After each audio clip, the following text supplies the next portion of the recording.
Жогорку соттун төрагасы Замирбек Базарбеков ротациядан кийин соттордун иши менен таанышуу үчүн Баткен облусуна иш сапары менен барды.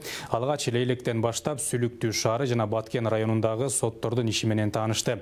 Өзгөчө иштердин сапатына көңүл бурула тургандыгын айтып, ротацияга чейин каралып жаткан иштер токтоп калбастан тезинен аягына чыгышын талап кылды. Судьялардын турак жай менен камсыз болушун сурап, жергиликтүү бийлик органдары менен тыгыз иштөө тапшырмасын берди.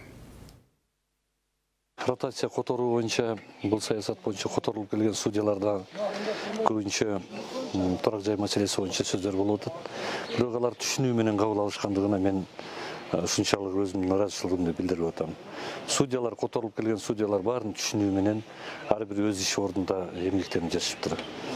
Анан ушу көйгөйлүү маселелер, конечно, ал ачык эле айтылып жатат. Ушу турак жай маселелери жана турак жай убактылуу жашап аткан турак жай үчүн акы төлөөсү жогорулап кеткендигин айтып жатышат.